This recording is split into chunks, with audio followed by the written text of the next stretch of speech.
All right. So who the heck are we? We are Natural Spaces Domes, and we are owned and operated by Dennis Johnson and Tessa Hill, located in North Branch, Minnesota. We have a complex of an office dome, 3 model dome homes, a screen porch dome, 2 workshop domes, and a finished prototype of the mini dome, our option for small living spaces. We invite you to visit our complex for an in-person dome tour wearing a mask at this time. Natural Spaces domes are easy to build, healthy living spaces, and are fantastically energy efficient and provide you the best housing value around. We started Dome Talk as a way to engage with the dome community, to create a forum for all of your dome questions, whether they're Natural Spaces domes or not, and to provide a space for dome enthusiasts to connect with one another. So definitely keep watching that chat. Now I'd like to introduce our hosts, Dennis Johnson and Derek Miller. Dennis is the dome guru and has decades of experience designing and fabricating domes. He knows what works and what doesn't, and has designed over 1,000 domes worldwide. His patented dome connector system is the best available, and he will help you at every step of your dome dream as a contractor, builder, designer, and dome owner. You're going to definitely want to talk to Dennis. Our project manager, Derek Miller, joined the NSD team a few years ago, bringing with him a lifetime of construction experience and handles a wide variety of responsibilities for us. From collaborating with Dennis on project management and client contact to working in the shops to refine building techniques, he is familiar with the dome process from the ground up. He's also our video guy, filming and designing the educational videos for virtual classes and tours. I did want to mention one more thing before I turn it over to Dennis and Derek and Tessa, is that keep your eye on the chat, because both myself and our friend Tanner, who was also a Natural Spaces Domes employee, are going to be putting in a lot of links. So you may want to open up a Word document or something else where you can copy those links down. So we'll be linking out to different website pages, different resources, different vendors. So that's another reason to keep your eye on the chat, but also just a pro tip, maybe get something where you can copy those copy those links into so you have them as resources. And without further ado, I'd like to turn it back to Dennis, Tessa, and Derek. Hello there. I'm Dennis Johnson, and this is my wife, Tessa Hill. Hi there. We are welcoming you to the that's not March yet. It's February 24th. I've been ready. We're March. looking forward to March in Minnesota. Right. We've got a lot of questions tonight. Derek can introduce himself now. Hey guys, I'm Derek. Nice to see all of you, and welcome to our Dome Talk. We try to get a lot of questions answered here, so we kind of jump into things a little fast and furious sometimes, but it's good to see all of you. And I see a lot of repeat people coming in too, so that's kind of exciting to know that we didn't, you found it interesting enough to come back, so that's good. So, okay. What do you think, Dennis? You ready to kind of jump in? We got a few left over from last week. We got through all the written questions. We kind of prioritize any of you that are able to write a question to us. So that gives us a little time to maybe try to find an accompanying photo or something that will help with the explanation. However, in the chat, lots of people, get inspired to have questions or think of things after they hear other answers and ask us some. So we do have a few left from the chat from last week. I think we're going to try to start with, and then we'll jump into this week's questions. So Carrie, if you want to go ahead and take it away with question 2. All right. So I guess that's question 2. And I'm still seeing Natural Spaces Dome Talk main page too. So just so you know. Yep, I have that on purpose because I have a slide for this question. So the question is, I have browsed most of the dome plans and always see multi-domes that are independent from each other and are never mashed or interconnected. What is the main reason for this? Okay. Yeah, this photo is a good photo to kind of show some options. Yeah. The problem you have when you connect 2 domes together is there's a valley between the 2 domes. It is critical. You see the trees around this one. This is up in Canada near Toronto. And they're going to have leaves. There's going to be junk flying around in the air, the dirt, dust. It settles in that joint. So in this situation, We've got a 3-frequency dome on the left. I don't have to go into the detail of the frequency, but the dome on the right, you notice the triangles are slightly smaller than the one on the left. But there are panels in between where we got rid of that valley and created a new roof with triangle and trapezoidal shaped panels. This is a real customized dome. It is a meditation dome, but it shows you this is how you would do it if you want to join 2 domes together. If you wanted to join 2 domes that were the same size, the same geometry, you might be able to do that. What we need is a picture that we don't have here, but I did that in 1975 when I built the original dome here on the property. We put a icosahedron bolted to the pentagon of the 26-foot diameter dome. But that's where we found out, oh yeah, this valley flashing that comes in creates a real big problem. So we learned our lesson right away. Yeah. Yeah. I was going to say, you even at the complex now, you have 3 domes all connected together, but typically it's nice to have a little connecting link in between them. Right. So, yep. Okay. Okay. All right. So question number 2, I guess officially 2, is how many frequencies would you recommend for a 36-foot dome with a desire to have usable second floor space? Okay. You want me to grab this one, Dennis? Sure. So so the frequencies of a dome, and again, not to kind of get sidetracked on this question, but really the frequencies are the subdivision of a particular Platonic solid. So in this particular question, a 3 frequency would give the option to have what we call a high profile dome. And what that means is essentially that you're getting a little bit more than half of the sphere, which gives you that extra height. So if you want a second floor and you really want a lot of second floor space, a 3 frequency high profile dome is probably going to give you the best option. There's a lot of variables in there, of course, but for a 36-foot diameter dome, that's almost the perfect frequency. So that would be my recommendation. You got anything you want to add to that, Dennis? No, we talk in the frequency, we talk truncation, all this geometry that we don't really explain too well. That's a whole class in itself. So reality is the high profile dome means that the dome is taller. The low profile dome is shorter. The main floor of a 36-foot dome is the same size, whether it's a high or a low. The dome is just a taller dome, and your second floor is where you reap the benefits of that. This dome that I'm in here is a high dome. It's got a full second floor. We've got 3 bedrooms, 2 bedrooms and a bath and an office upstairs in this dome. This is a 49-foot diameter dome, the one I'm in. The one that is in back of Derek is a 45-foot diameter low profile dome, but you'll see a little loft on the upper left of his screen. There's a small loft up there with just enough headroom, and we added a cupola, view cupola on top of it without a floor, and that gave us the headroom space in the middle of that dome to add a little loft. And plus, the loft is at about 7 feet. So you had to compromise the headroom below that loft to get space above. So we play around with this. So it's a matter of what you want. Okay, that's enough. Okay. All right. So next question is, can I install a solar system on the roof of a dome? Or what a better way to say also is, what are my options for going off grid? Yeah, I would say, so typically the way to maximize the productivity of your solar panels is you want to have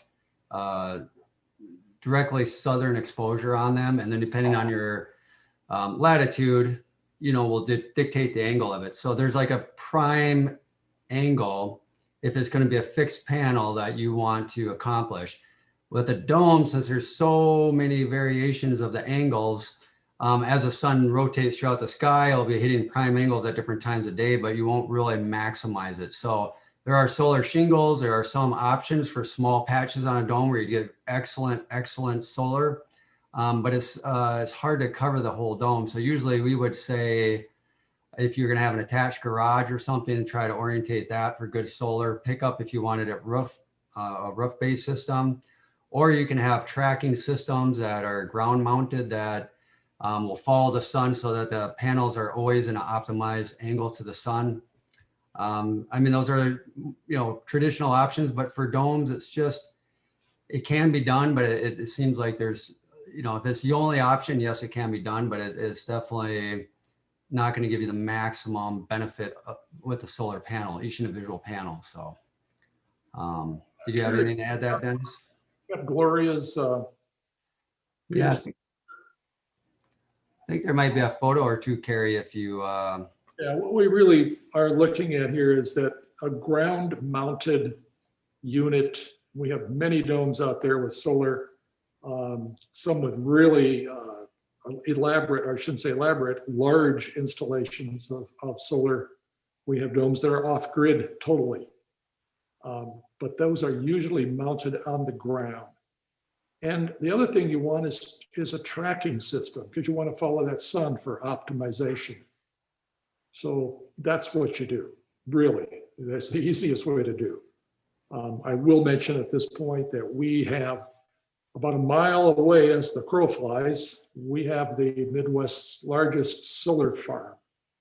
It's 1,000 acres of solar panels. Actually, now they added on, so it's 1,200 acres. The 1,000 acres had 440,000 panels. And they are tracking panels. They rotate up and down with that sun. So in the winter, they've got a good optimization. This is central Minnesota. We have this solar farm. It works. Why didn't Texas work with their solar and their wind? Because they didn't build it for cold weather, really cold weather. Our cabin is near the Canadian border. The power company up there, I just saw their brochure, 34% of their power comes from wind generation. And they're up there by the Canadian border. And it works. There's no blackouts. It doesn't freeze up. You design for the system. So you need to buy a system that works for your climate zone. That's the other part of it. You got to be aware of that. Right, So, right. Well, it's kind of like the whole building process in general. Your house should be designed for your climate zone. Your pretty much Yes. everything you're doing should have that consideration.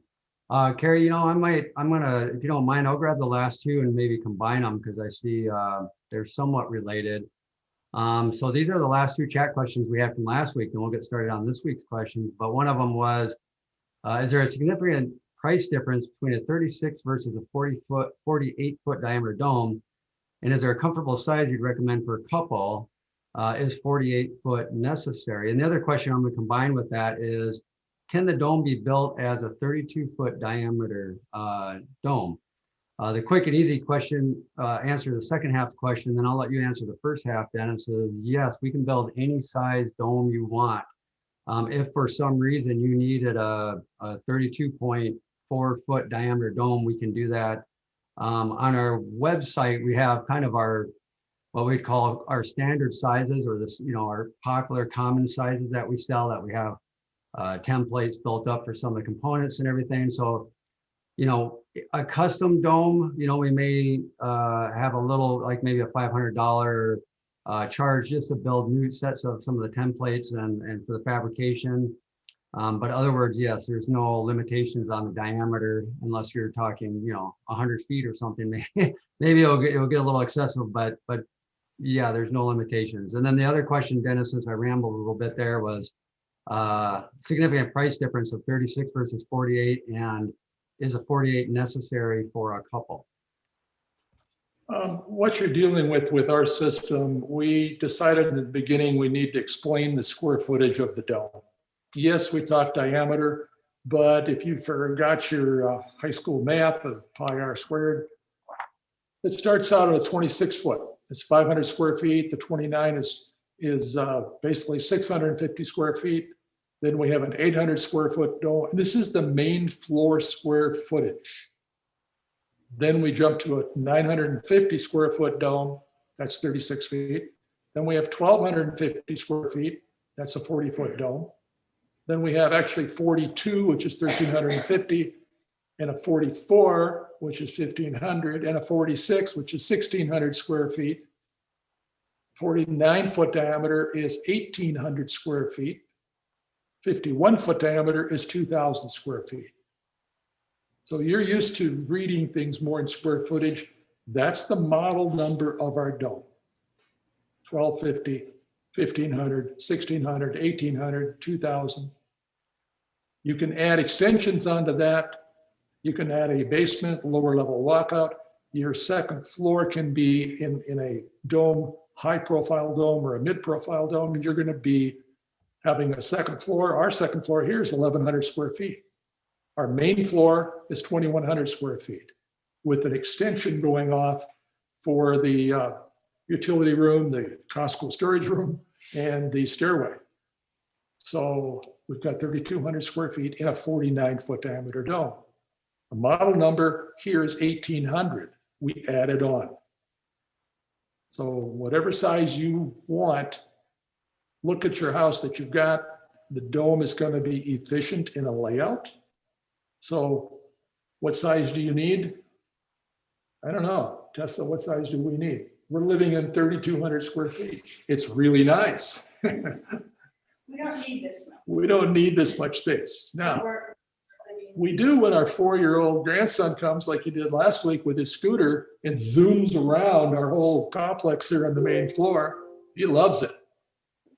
He wears a helmet too when he does it. So yeah, what do you need? I don't know. Can you live in the mini dome? That's a total of 500 square feet on 2 floors.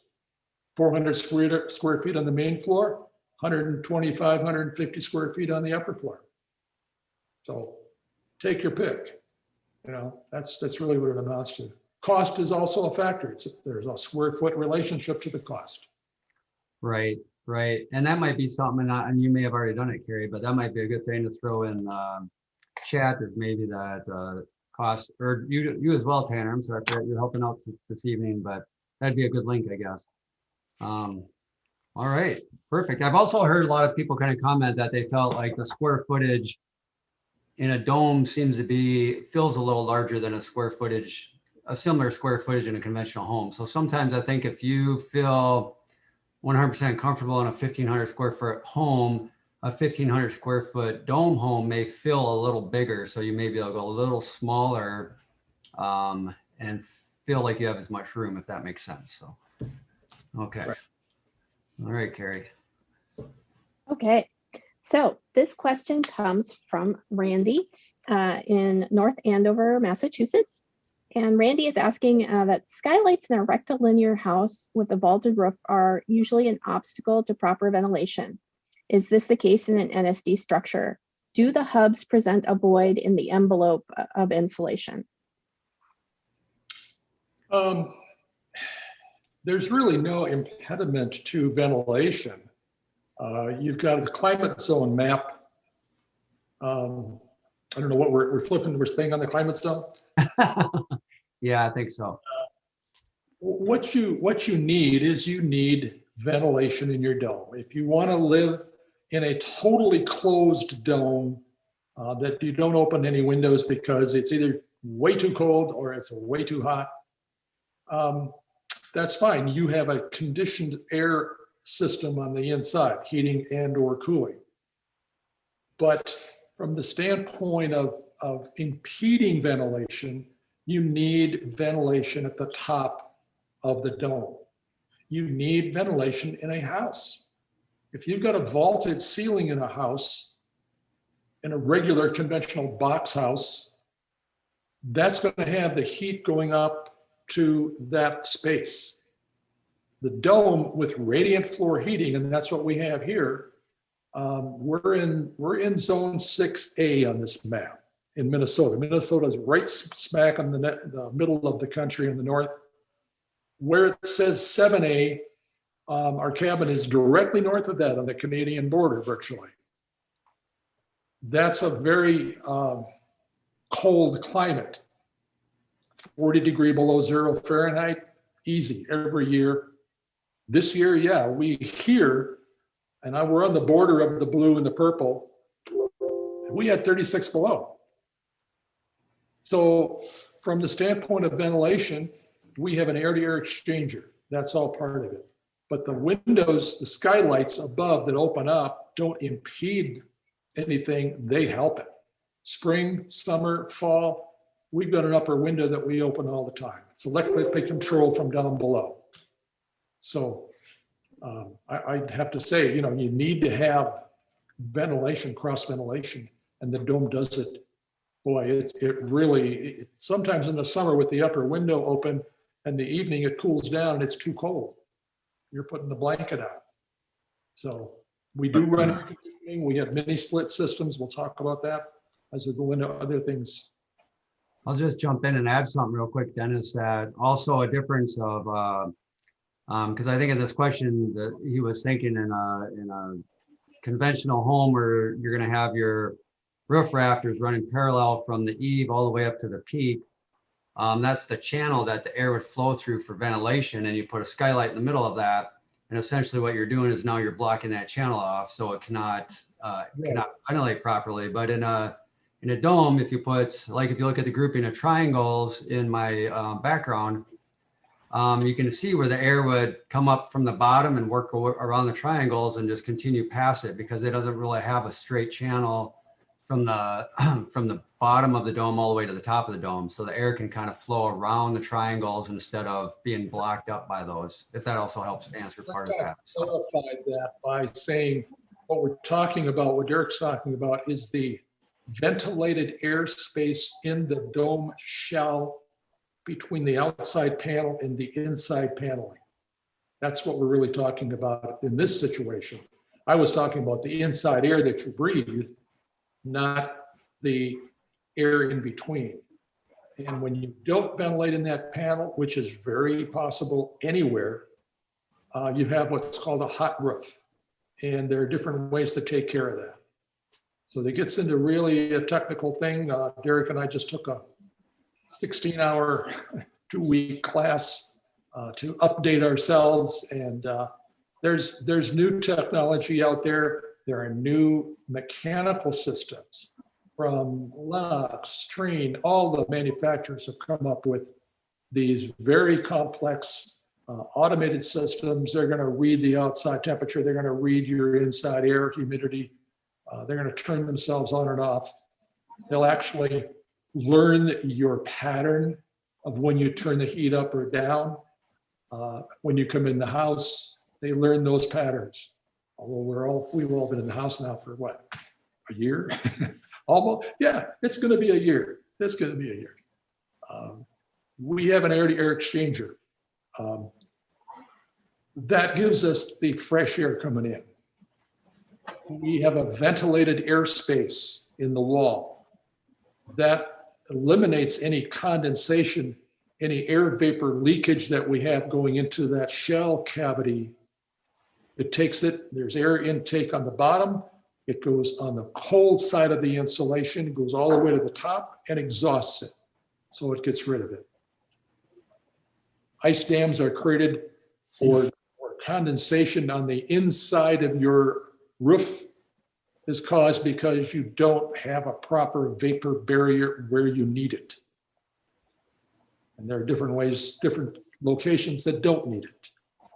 That's something that we will work with you and show you what your options are and talk to you about our experiences. This is radiant floor heated. Our other facilities over here on the property, there's 2 shops heated with a Ford truck radiator and a 20-inch box window fan flowing through it. And it's hot water from an outside wood-fired boiler. So there's a lot of things that we do. We'll talk to you about it when we see your plan and when we know where you're located. Okay.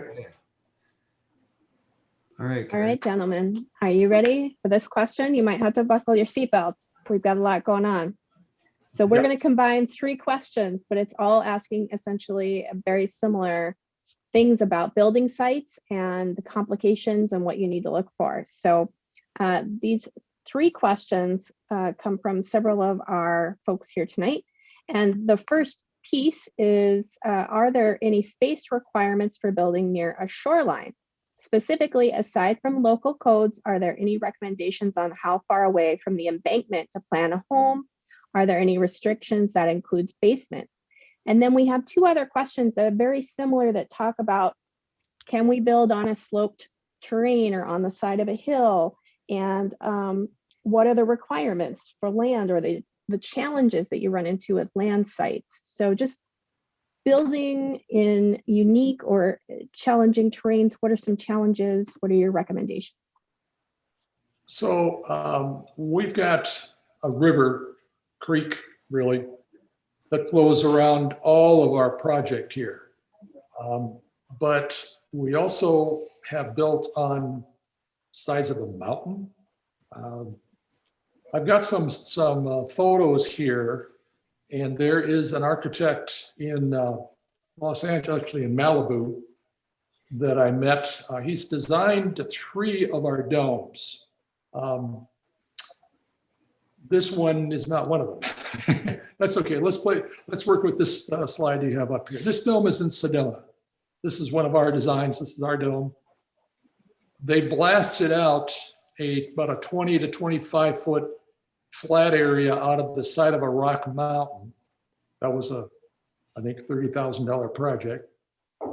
But then the other part of it is on these concrete piers.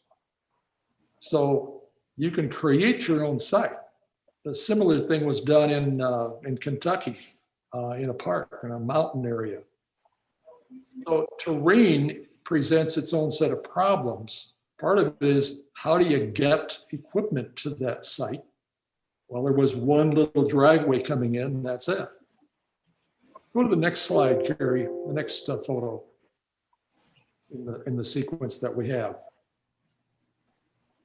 There you can see all along on that downhill slope, some of those piers, or concrete piers, steel reinforced concrete piers. Some of those are all of about 16 feet high. The ones that are very off on the middle right or the middle left there. So yeah, it can be accomplished. This site was, to most people looking at it, called an unbuildable site. They came along and said, what do we need to do to make it buildable? Well, you need a little shelf to build part of that on. So you blast it out. There's a cost. I mean, this site probably went very cheap because it's so hard to build on. That's what you're going to find. Go to the next slide. This is the ultimate. This is a design done by an architect, Harry Gessner. He's out of Malibu. He's still working and still dealing with everything. I just looked him up again today. He's 95. He's actually remodeling. He's doing design work on remodeling some of his houses and updating them. But this is called a chemisphere. He's got his own name for this thing. It sits on a pedestal. It's hard to see, but on the right-hand side, you can see a little walkway, a little ramp coming up to this main floor. It's a 1-floor house, basically. This is the Hollywood Hills. This is Los Angeles with its earthquakes. So this is designed, this was built way back in the late 50s, early 60s. Go to the next one. This is another one of Harry's designs. And you can see there's a couple of real big, strong pilings that are holding this thing up. The stairway is sort of suspended there. It's attached on the end, and it's, you know, so here's another way. Look at the steep hillside. You can see the tennis courts down below, those houses down below. Go to the next slide. These I ran into, I worked in Los Angeles for an architect for a few years. And this would be late 60s. These houses were built, designed by Harry Gessner and built in 59. And as the note says, one is currently available for $920,000. That's the LA for you. Right. These were built in Norway by shipbuilders and shipbuilders. Look at the pilings, look at the bracing. So move on to the next slide. This is the street side, but look just over the side of that parking area. You're parking on midair. So the site, again, this unbuildable site, you do something like this. Is there one more slide? I think there's a couple more. That's another one of Harry's houses. Again, a steep slope. You can see it's got terraced down there. It's a swimming pool in front of the house. Unusual structural system to hold it up. Go to the next one. This is, you're looking at, on the very left is my old house that we built in 1975, the Dome House. And you see that protrusion in the middle of your screen is my office. It's cantilevered out over the hillside. It's attached to the dome you see in back of it. That's a 36-foot high profile dome. But we ran into problems. There was a big, giant oak tree on the one side and we couldn't go far enough over. So I just said, well, I need this space over here. So we cantilevered my office. Go to the next slide. You'll see the slope that we have. There's a creek down there on the right. And it's usually open water. It's during the winter time. That's a 30-foot drop. So we cantilevered out and got an extra 7-8 feet. You can see the wall in back of that office, or underneath, I should say, on the lower level. There's a lower level on this thing. So that's how we can take care of steep slopes. Yes, the question was, can you build shoreline issues and stuff? Yeah. This property, or let's say this area that we're in, has a code that says if the bluff line is 30 feet or more, you got to build 30 feet back. We brought our surveyor out here and we showed them the bluff line was 28 feet down to the river. So we could build right on the bluff, which we did. So gorgeous view, I mean, it's an unusual thing. That little deck you see coming off the office is built there to clean the windows on the outside. That's all it's used for. Right. Okay. Dennis, I mean, not to prolong this too much because we do have a lot of questions, but I know you did mention earlier when we were talking about this particular question that, because one aspect is about basements and stuff. So I think to address that, really, it kind of depends on, is your basement going to be below possibly the level of the stream or river that you're building next to, or the lake or something? Where maybe, because like in your case, I think you were saying when you built the forest dome over here, that there was a clay layer that part of the moisture wanted to go through that was kind of by the basement. So I think there are definitely considerations, and it's really probably going to be more site specific. Everybody's going to have their own individual set of circumstances, and codes are usually designed to help kind of help mitigate all the problems you're going to have, but it's not necessarily that specific. So it's something, I guess there's really no cut and dry answer exactly to this question, but yes, you can build next to the shore, on a hill, wherever you want. It's just, there's some circumstances though that have to be considered. So, okay. All right, Carrie, we're kind of, All right, you're ready? yeah, You're warmed up? we need to keep moving. Yeah. All right, A lot of questions, so. this might be a quick one, so quick win. Okay. This question's from Mike from Texas, and he is asking, will there ever be a video explaining the best way to shingle a dome? That is a quick one. I'll grab that one, Dennis. Is Mike there around? Yeah, anybody that's here for your questions too, and we definitely want to open this up to anybody that wants to jump in, and if we didn't answer your question 100%, and you kind of want to jump in and ask a little bit more about it, feel free to, because we definitely would like to get your guys' feedback. Sometimes we just try to get through all these so quick, we kind of keep jumping, but we want to encourage you guys to participate as well. So, but if Mike, if you're not here or you just don't want to jump in, I'll try to answer that quick, keep us moving. Yes, there will be. We do have Dome School, which, you know, with COVID, we've been trying to do a virtual Dome School, but we are hoping to have live Dome School again soon.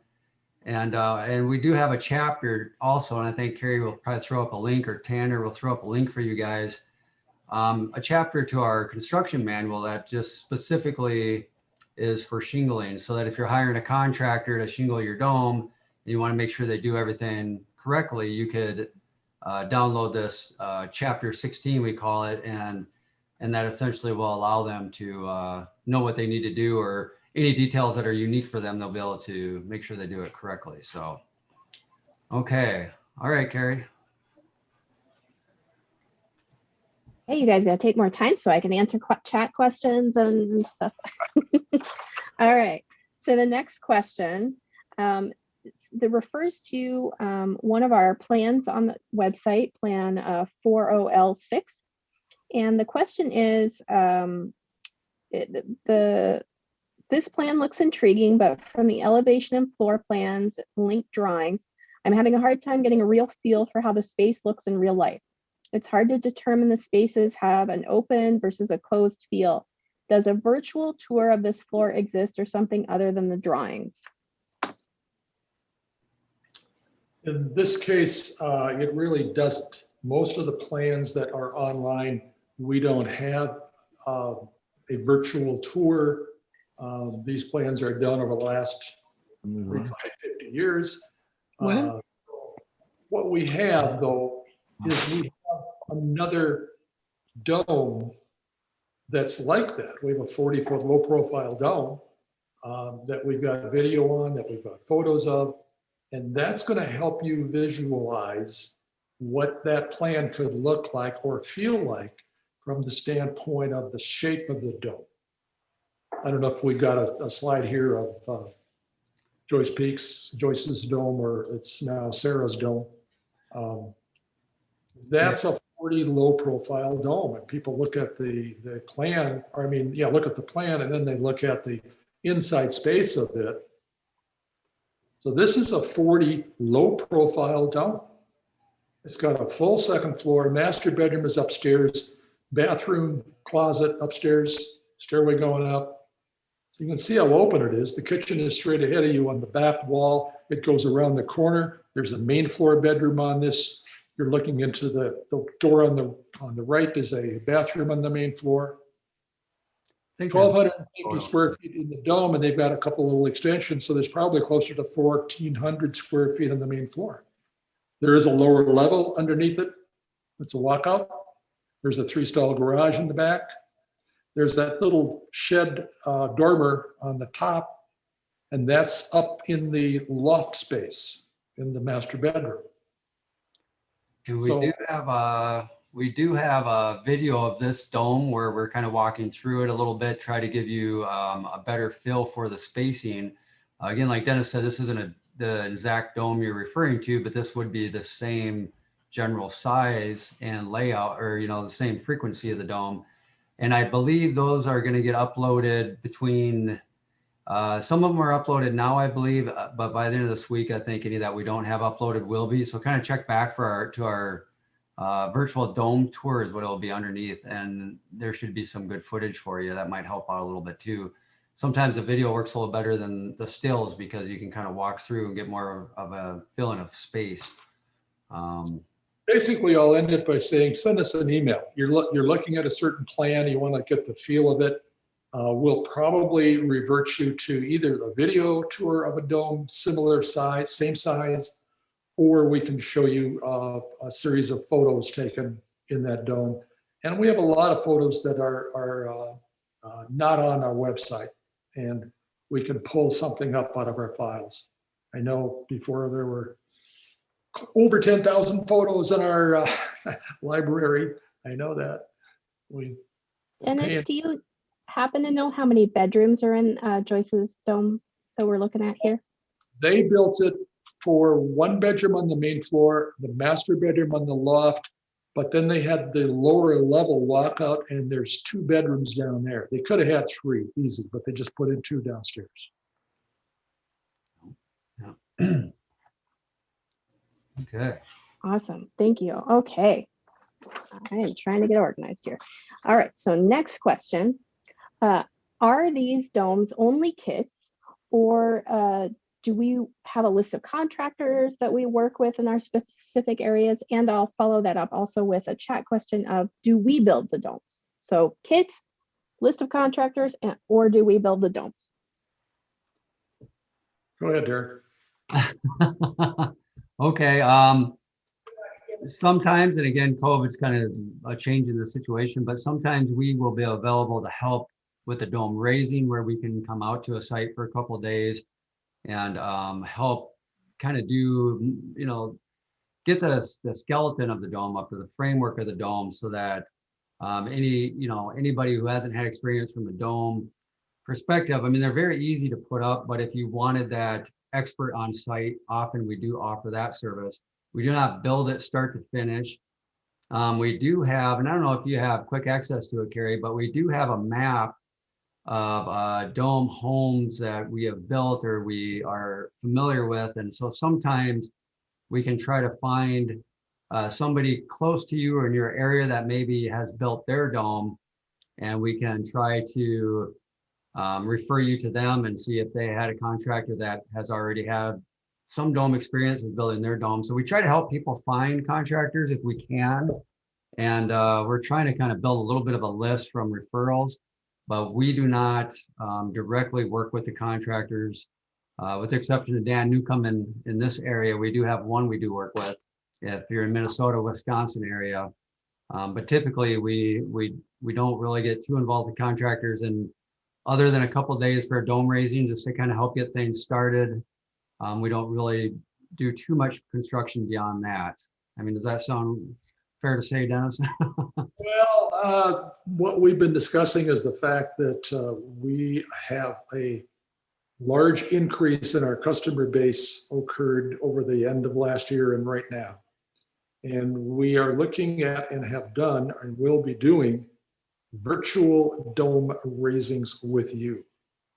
So we've come up with a service that's going to be either Derek or myself, and you will be contracting with us for either 6 hours, 6 continuous hours, 8 continuous hours, or 10 continuous hours, depending on what time of year it is, how long you're going to build that day, so that we are available with a Zoom call or FaceTime, whatever your connection may be. We can see what you're doing. We can watch what you're doing. We can be doing other things. So there's a cost. I don't know. We don't have it on the website yet. I don't think so. we may have uploaded it. It's momentarily, let's put it that way, going to be uploaded. Ask Tanner. Yeah, Tanner's around. Is it? I should ask him. He's our website guy. Have we Yeah, had it up? he posted a link, it looks like, in the chat. So But this map in front of you is a map that we created. It's a private Google map with our FileMaker program, showing all of these domes. A certain percentage, small percentage of them are not our domes. We track other domes. This is the US. It's a world map that we've got. Go to the next map, Carrie. Should be the next slide that you have. This is a map, and that concentration of dots that you see there is Minneapolis-St. Paul. And you see that finger, that shark's head coming from the upper right-hand side, that's Lake Superior. And actually we're into far northern Minnesota, right on the border of Minnesota with Canada on that one. And then there's part of western Wisconsin in here. Because this is our home base, because this is where we've been for 50 years, or I've been for 50 years, then you'll see a lot of domes here, quite a few domes.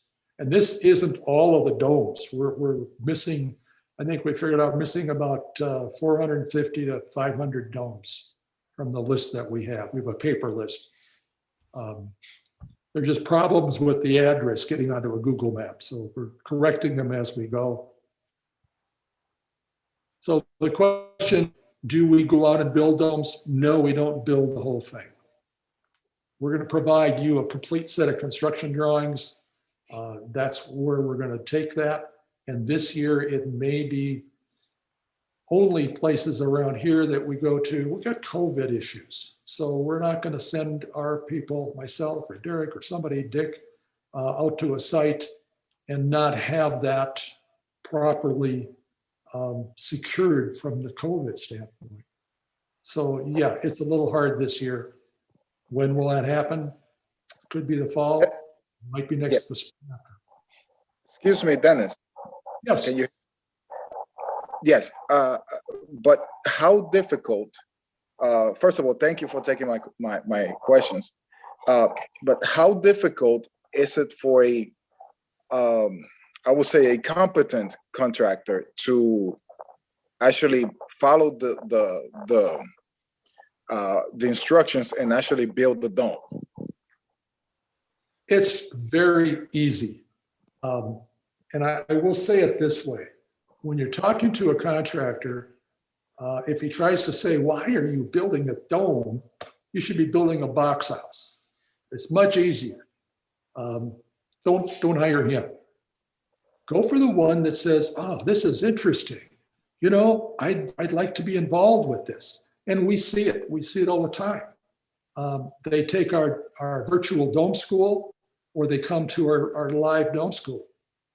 But there's a contractor, a good case was a few years ago, a contractor was hired in north central Minnesota, and they had a crew of 4 guys. They had never seen a dome before. They talked to us, they looked at our construction manual, reviewed that, and it's a 49-foot diameter dome, same size as this one is. They started out, and here's the deal. They didn't have such an ego that they wouldn't call us. You know the contractor, oh yeah, I know how to do this. I can figure it out. Don't worry about it. No, call us. We're available. You don't have to hire us for the number of hours, but if you got a question and you're sitting on site with 3 other guys and you're charging, several $100s an hour, you want an answer. That dome was put up, 49-foot diameter dome, riser walls, framework, outside triangles were put up in 4 days. The weatherproofing went on the outside, the underlayment of the roof in the 5th day, and they started building extensions on the 5th day. And there are just 4 guys doing it. So it is very, very doable. And the contractors that have put them up have usually come back and said, I couldn't have done this before because I didn't know how to do it. But now that I know how to do it, it was so easy. It went so quick. And I tell people, hire a contractor on a time and materials basis, because if he gives you a bid, it's going to be overbid. So feel comfortable with whatever rate he's charging and hire a contractor. It'll work. Thank you. Okay, Carrie, thanks for jumping in, Ruben. All right, Carrie, I think we're ready for All trying to right. squeeze another one in. Okay. So how do I figure out this one? Sorry, comes from Paul in California. How do I figure out what size dome to incorporate into my dome design? Well, This one would be, Tanner, maybe you can throw a link. I think Carrie might have already done it, but we could throw another link to the cost calculator we have. That kind of helps you. I guess because really there's 2 factors there, right? Dennis, you want to figure what are your needs? Do you have just, yourself and your partner, or do you have children? Do you have maybe your parents are getting ready to move back into a house or something? So there's those obvious requirements for space. And then also obviously the larger the space, the more it's going to cost. So it's kind of that balance between what do you need and what is financially manageable is really, I suppose, what kind of determines the size. So yeah, well, and you're the master designer, so I guess you probably have more input than that, but No, but I think it really comes down to the two things: this cost, what is your budget? That's all part of it. How are you going to build? And that's where our construction cost guide is going to help you determine, here's my budget. You can do a reverse calculation on our chart. So it's really that simple. If your budget is $250,000, how many square feet can you build for $250,000? Well, there's three kinds of quality quantity ways, and there's four different kinds of building, from licensed contractor to totally owner built. So once you decide, look at this matrix and decide, okay, this is what I can do, then at that point, you can start looking at the square footage cost. It's Paul did sorry, I can't even talk. Paul did put a thing in the chat that he was wondering about the height of the dome, and I assume also like low profile, high, mid, high. So that was just a clarification. okay. Well, a clarification is good, because if you don't want a second floor, then you build the low profile dome version of it. But if you're going into a bigger dome, bigger than 36 feet, you go to a 40-foot or bigger dome, you're going to have room for a second floor. And why not build that second floor? If you want to have one floor living, at this dome that we're in, this is one floor living. We don't have to go upstairs. We have 2 bedrooms upstairs and an office, but she's moved her office. Sessa's over here at the end of the counter, and this is her office over here. So you've got to look at what you're after. Go to our plan pages and you will see what you can fit on that main floor. And then you'll see, what do you fit in the second level, because it shows the upper level. What we don't show in the plans were basements. It's not just unique to the northern tier of the country. There's some basements that are put in, or walkouts on different sites all over the country. But it sort of muddied the issue. You can add a basement to anything. They're not cheap. A basement is expensive. So if you say, oh, I've got 1,500 square feet on 2 floors, what's my cost? No, because you didn't tell us you're putting in basement. The basement is going to have 1,000 square feet. That's going to cost you some dollars. So you got to take your total square footage that you're building, basement, main, upper, cupola, all that, throw it into the cost calculator, and it'll come up with this matrix. It'll come up with a range of numbers. So if you're building a basement, that's going to add to the square footage. But if you're not finishing the basement, this range of numbers go to the low end. And with that, you've kind of compensated. Yes, you can build the basement, you can finish it off later. So that's really the helpful thing of what size do you need? Look at that main floor. Is that what you want to live on? If you want a second floor, is that where you want the master bedroom? Fine. Don't worry about this high, mid, low profile, the geometry of the dome. Look at the square footage that you want to do. Look at the sizing that you want to do. We have featured domes section on our homepage. Look at that, because it takes you from a large dome down to a small, down to the mini dome. And you can look at those pictures and see what they did inside. Okay. Actually, Carrie, I'll ask this next question because I think I could answer this one pretty quickly. And this one, I'm not seeing a name on it, but, and if this is your question, you want to jump in, feel free to do so. But they were saying, planning on building a dome in the next couple of years. I do hear about the need to seal skylights to prevent water penetration, and wouldn't mind hearing more about how to do so. So the skylights, and that is a good question, because the skylights for almost every dome are custom made skylights. As a result, there is a couple areas where they do rely on some caulking for the waterproofing of them. However, typically you should expect to get 50 years out of a well-built skylight. Like our skylights, Dennis has some that are already, what, 35, 40 years, Dennis?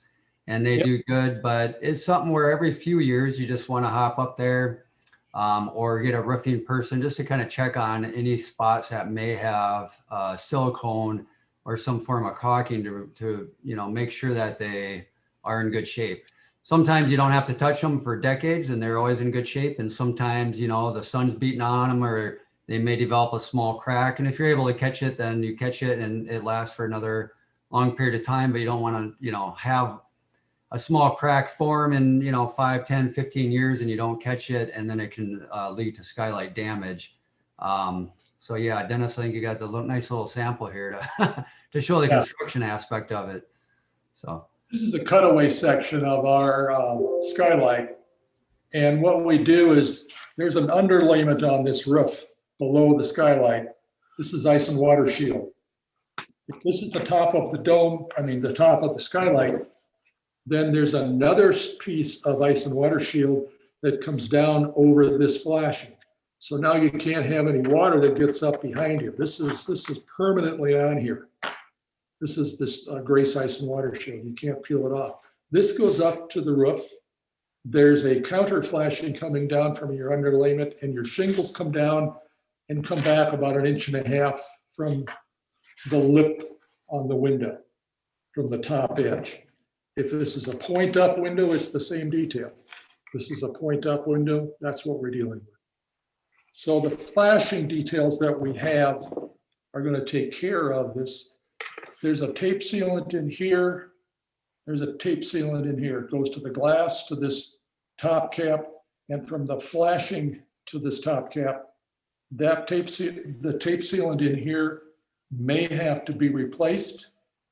We're talking the skylights at the Forest Dome next to my office. That was built in '75, but remodeled with our new skylight details in '83. So it's now 38 years. We've replaced some of the tape sealant on the south side because the sun is going to heat that up and deteriorate it. We take these screws off, cut this sealant right here, take this top cap bar off, put new tape sealant under the bar, put the bar back on, put usually new screws. These are stainless steel screws with EDPM washers. You can see there's a seal around the bottom of the washer. I can get that close enough to the screen. Okay. So that's a seal. If that EDPM seal is gone, replace it. It's a seal washer. We have those available. So again, what climate zone are you in? Dry, wet, really hot, the 120 degree Phoenix, or Tucson is even worse, I guess. So all of those are factors for some of the stuff that we use, but it's replaceable. Okay. All right, Carrie, let's see if we can squeeze in. It's looks like we're just getting a little past 7 o'clock here. We do have a lot of questions left. So as usual, we'll probably run a little bit past. But let's at least let's do another one. And Dennis, you let us know when you think it's time to call it a night. But I think we squeeze a few more in. And this next one's a good one, especially for this particular time of year. So I'll let you go ahead with that one, Carrie. All right. So how much does it cost to heat and cool the domes? Are they well insulated? Okay. That's our big selling point. We have a cost factor here, and I just put a chart here. I did a screenshot of happened to be 2 years. This is our radiant floor heating bill. You can see when it gets turned on. Take the season of 2016, 2017.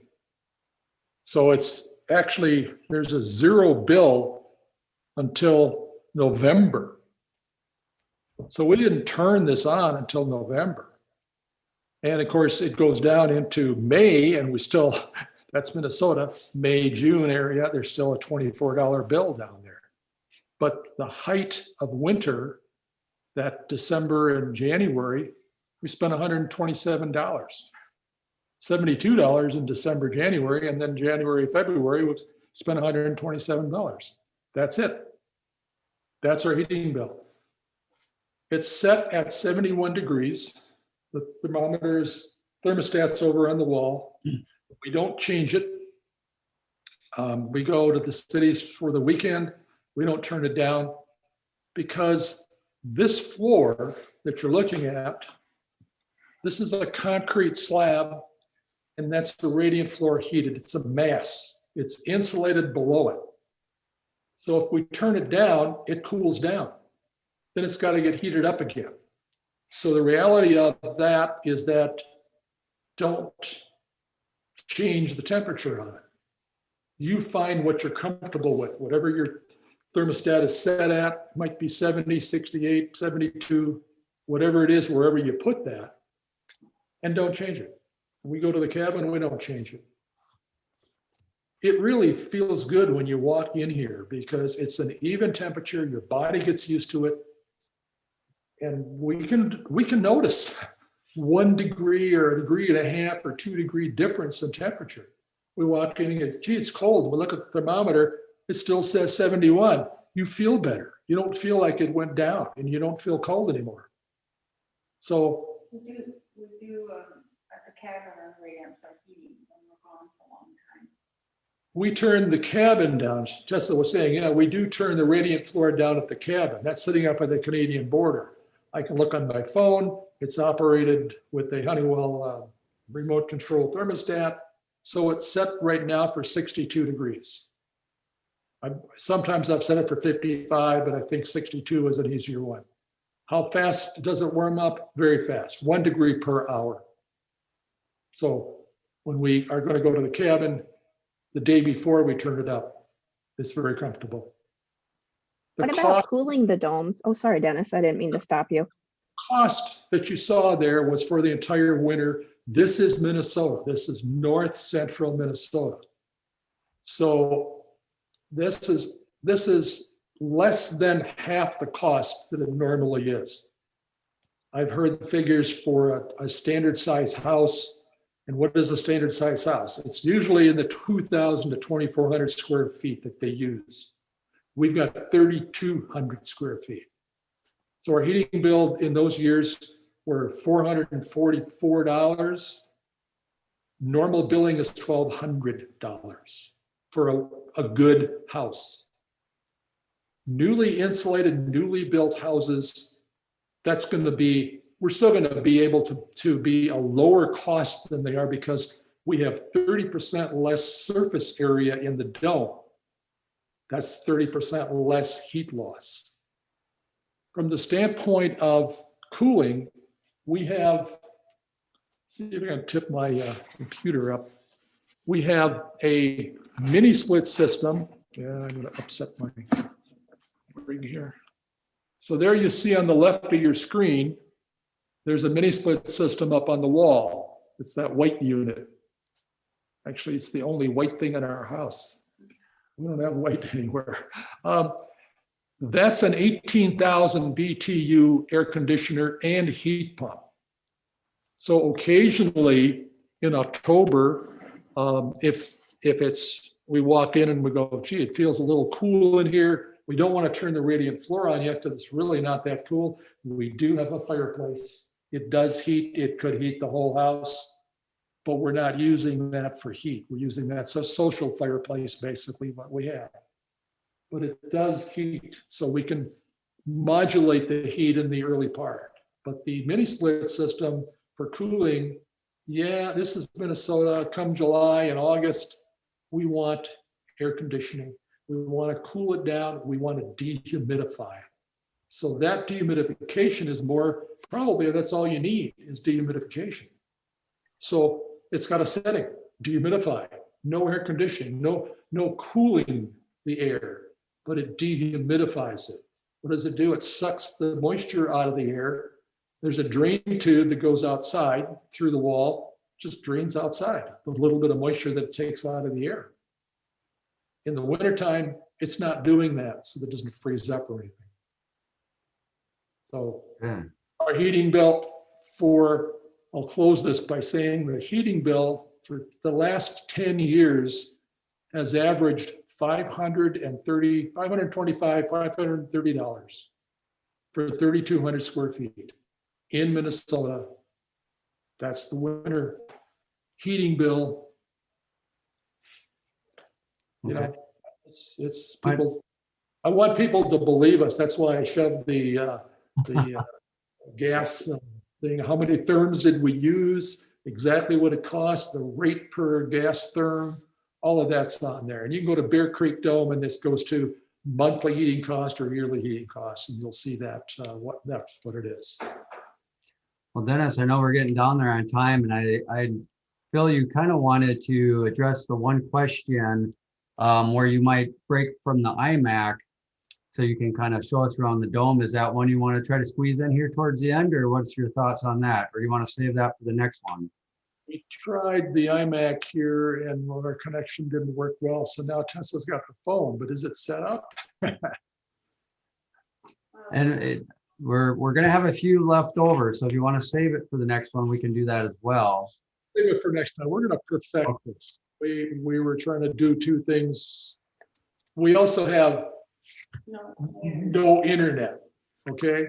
I gotta say it that way. This is 1.5, sometimes 1.8 megabytes, with the other number being 0.7, 0.8. Yeah, Well, you might in today's world. 5 and 5 or 120, we've got, 1.5. Yeah. How we do it, we don't even know how we're doing this broadcast that we do from here.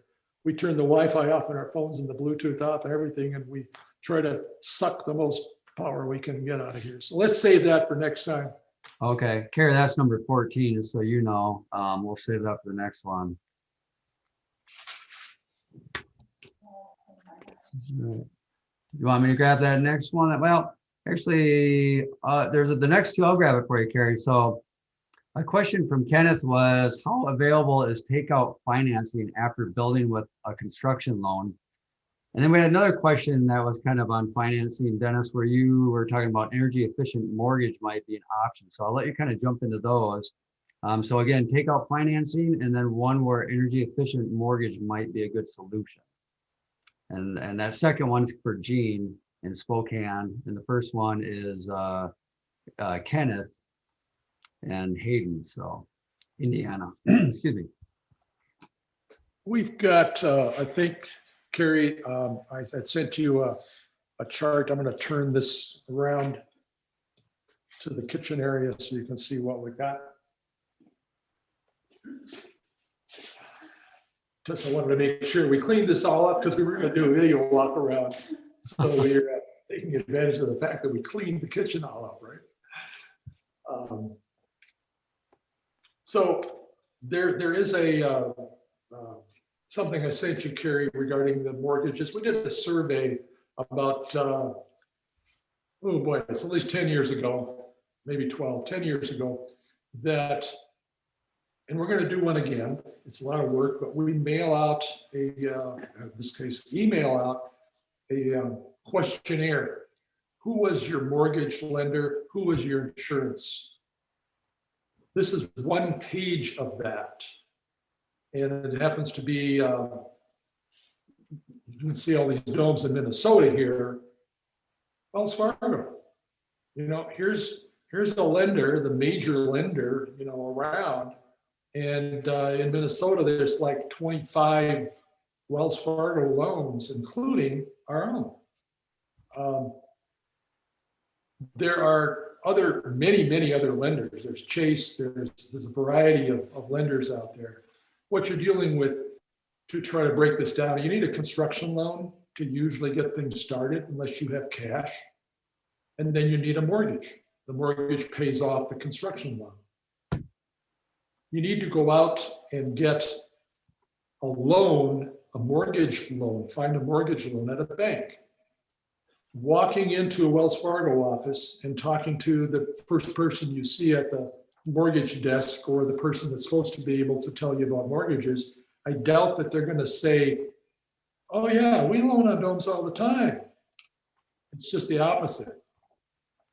Part of it, and I'm not going to badmouth anybody, but it's the loan officer that doesn't know anything. It's a branch office. It's, you know, there's a big company and he doesn't know what they do. And we've kind of caught them several times when we say, well, you know, your parent company, Chase, or whoever it might be, has loaned on domes.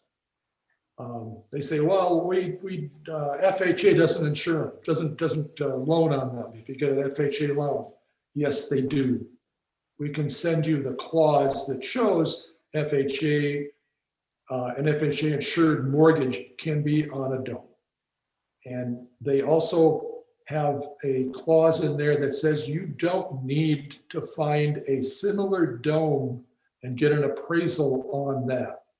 If you're looking for a comparable, that's what banks like to see, you find a comparable contemporary custom built house. That's your comparison. And the banks will, a lot of local banks will do the same thing, but when you start talking about mortgages, is that bank going to keep that mortgage? Our local bank here, they want a 20% deposit, if you want, 20% stake by you, the homeowner. So the land counts as part of it because they have an appraised value on that. And they want your share to be 20%. When that is, they will loan on a dome. They have absolutely no problem. There's a lot of domes around here. I admit that's part of why they're more into it. But the loan officer at a local bank, who I'm friends with his parents, I'm friends with him, he just bought a dome in Wisconsin as his vacation home. So other banks, other loans, we have a small list of lenders that are there that we can probably point you to. We have this list that's 10 years old. Banks have changed, they've merged, our bank has changed names 3 times. So the lending source here, it's all in who you are, your credit rating, how much money you're going to put into it.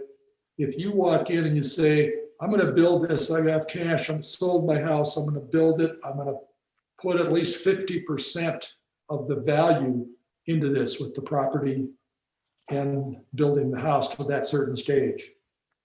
If their share is only 50%, they're going to look at you and go, oh, what do you got here? Let's see. How do domes sell? If your loan officer tells you right away, oh, you can't sell domes, I'll show them the map that we have with the 1,500 domes on it. All of them have mortgages. Well, I shouldn't say that. Most of them have mortgages. There's some people that built their dome mortgage free because they sold their house, they had money, they invested in their own project, or they built it as they went. So we can help you. We can talk to your loan officers. We can show them data.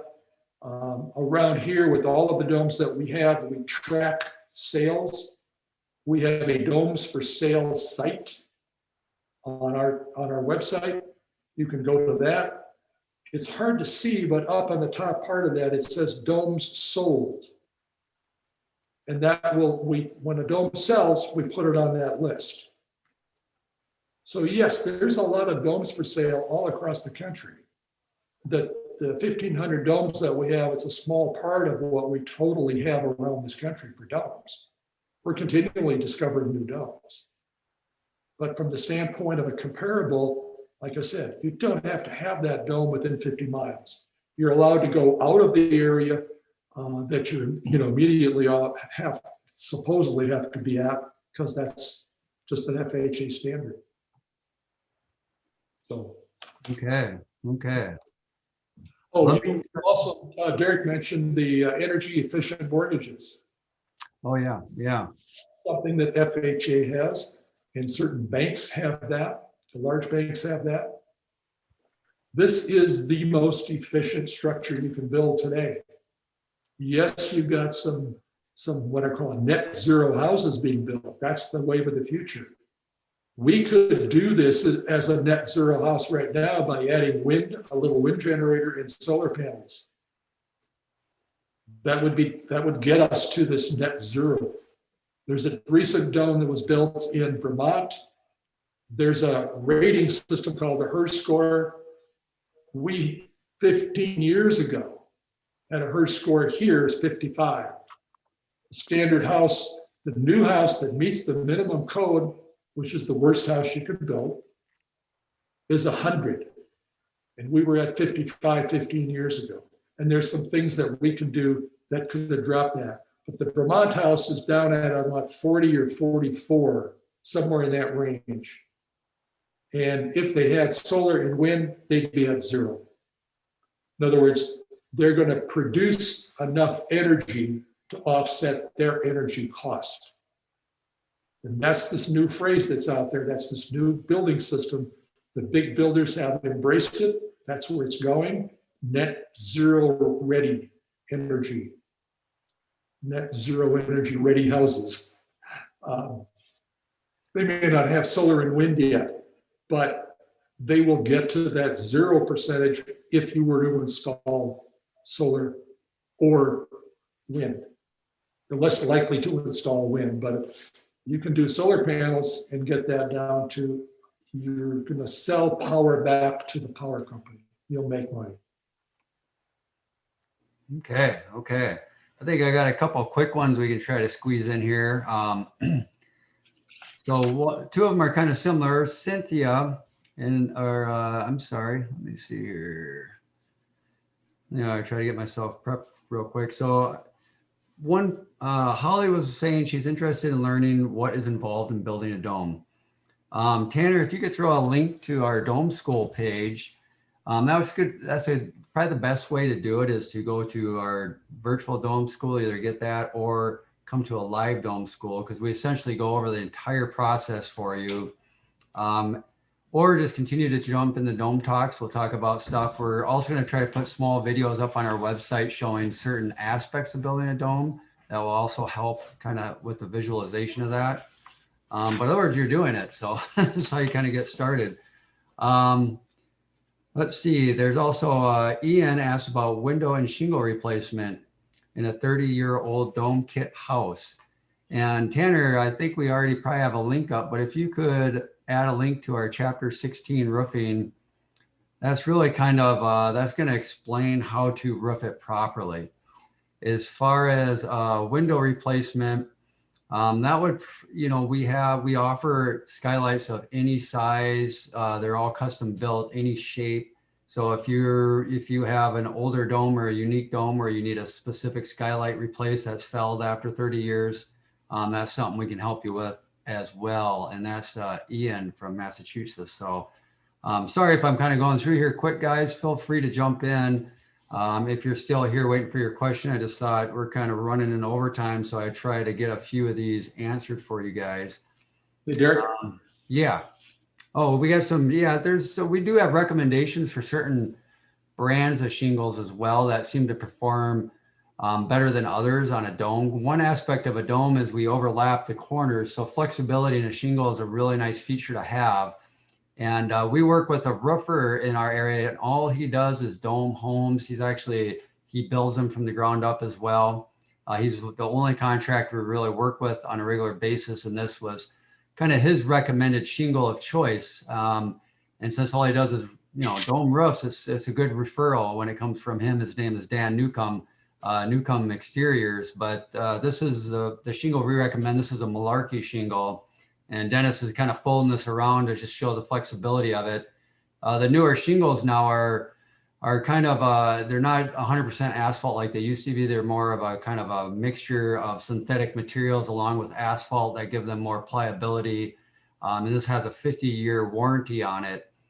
So they're, obviously lasting a lot longer than they used to as well. So What do you think, Dennis? Do we want to, I got another quick one, I guess, here. I can, as I'm motor mouthing it, and anybody feel free to jump in, but Roxanne from Texas was saying she wanted to build something for chickens. And actually, and I don't know if you can find this quick, Ian, for the chat, but there is a company called Stromberg's, and they actually build specifically an icosahedron dome, which would be considered a one frequency dome. And they have a little kit that they sell you essentially the connecting hubs to build your own system. And you can put chicken wire on it or whatever you want for the chickens, but they actually have a real inexpensive kit, and that might be a good starting spot. We could obviously build a larger structure for you depending on what your needs were, but that's kind of a real good, inexpensive thing that I think might work depending on how many chickens you're trying to enclose. They're So little, those are my quick ones, Dennis. Stromberg's little star plate connector kit with the nuts and bolts, I think is $128 or $140, somewhere in that range. Yeah. And then you supply the 2x4s, cut the 2x4s and drill the holes or screw the holes in. It's a connector, little steel flat plate connector. It's real simple to build. Yeah. Okay, did you want to try to squeeze in one more at 7:26? We squeeze in one more. That only leaves a couple left for next time that we weren't able to get through. And I did see a couple that have been popping up in the chat as well. Go ahead. We'll take it till 7:30 and end it. Okay, so this might be the last one. So this is Ariel in Massachusetts, and she, or he says, hi, I've been interested in natural spaces domes for at least a decade. I would like to know if building a dome using and adapting an existing foundation from the previous home after a tear down is possible or common. Also, I'd like to know how a second floor with 8-foot riser walls is supported. And finally, well, this last one is about financing, which we kind of covered. So yeah, 8-foot riser walls, how the second floor would be supported, and then wondering if you could kind of salvage an existing foundation from a previous home. It's very hard to build over a foundation. The dome needs to be supported. There's a corner here, there's a corner here. These are transferring loads right down to the ground. So this has a support underneath it. This is a glass window wall right here. You don't have any need for structure in the floor system down below. Yes, there's going to be a outside structure going all the way around this. But when you've got a slab from a conventional house and you're going to tear the house down and you want to build on that, part of that is going to stick out beyond the wall. How do you waterproof that joint? This joint that's right down here, the base of that window, how do you waterproof that joint? You can't. It's really impossible. It's a cold surface, it's a flat surface, and now you're going to put a sealant down there that'll last maybe 2 years, 5 years. I doubt that it'll last longer than 5 years before you have to reseal something. You need to support the dome at each of these points. You'll have to drill through it's just not a good way to do it. Plus, it's a 30, 40-year-old house. Can you answer the question regarding that? Sure. Good, I will. So I'm going to say, forget it. We've tried it. We've done it with somebody who had an extension on to their house, and they had a garage. They tore it down, ripped the slab up. It's maybe the wrong size, the wrong type. It's not insulated below the slab. This has insulation below it. Start fresh. It's a lot cheaper. Right. Let's go with that. Yeah. Plus, I pointed out that we also have something here that we brought over. And this is the insulation that we use. This is fiberglass, and this is one layer of it.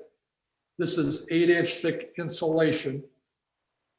This is Knauf Ecos insulation. We call it EcoBat. We do 2 layers of this. So it's not just this thick, it's 2 layers of that. So our standard wall that we have in this one is 18 inches thick. There's 2 layers of 8-inch insulation, and then we did a 2-inch ventilated airspace. This is actually, it's hard to show you because I can't tip my computer down. This is standing on itself. It's just, we leaned it against the wall here to stabilize that feature of it. But it is something that is cut out of a 6-foot or 8-foot wide bad insulation. And the roll is 25 feet, 30, 40 feet long. So you cut out triangles, and we give you a pattern. This is your pattern that you lay on top of this insulation roll. And we give you the 6-inch long sharp blade of a Rapala fish knife. And you cut right along this edge, and you cut these out as 1-piece triangles. So it's not like you go to Home Depot or Lowe's and you deal with this as like the Pink Panther insulation is really loose. This is very stiff. You know, it's a closed fiber. There's no phenolic resins. There's no formaldehyde in here. And 30 to 35% of it is recycled. So all of that is why we've been using this for, well, it goes back into the 80s and 90s. We've been staying with this one company, Knauf Insulation. So we supply this, not cut into triangles. You're going to do that at the site. The contractor is going to do that at the site. But it's very easy. Here's this pattern. We're going to give you the pattern for it.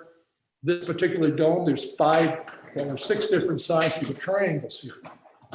In the 30 to 40 foot range, there's 3 different sizes of triangles. So we supply the cutout and we supply the roll of insulation. And it's real nice too, Dennis, being able to just put one big triangle Yeah. piece of insulation inside that triangle and then moving on to the next one. It goes quick to insulate. And then obviously you don't have all that thermal bridging of all the lumber in between the triangles, or 16 inches on center or 24 inches on center like you may have in a conventional home. So yeah, well, all right. I think, did you have anything else before I kind of, I think we're going to call it good for tonight. We got through almost all of our questions and we did have a lot. And Dennis is always thorough trying to make sure he answered everything, which he does a great job of. But if we didn't get to everything, you were wondering in your question, you know, feel free to ask us next week. And as always, for those of you that have been kind of repeat viewers and you want to jump in with questions, normally we haven't had a lot of time to just take anybody's questions because we have quite a few that are already been requested. But if we're talking about your question, we definitely would like you to jump in and you know, get more involved, make sure we're answering what you're asking. So, but other words, yeah, it's good to see everybody again. And I know we're running a little late, so I'm sure not everybody is here that was, but for those of you that stuck around, I hope you got some good stuff here in the long ending minutes here. What's looks like Tessa maybe had something for us. No, okay. Dinner, yeah, that's what she said, dinner. Dinner time, yeah. for everybody. Yeah. All right, everyone. Well, thank you so much. I do have questions that were in the chat log for next time. So Okay. we have a list to start with when we come back in 2 weeks.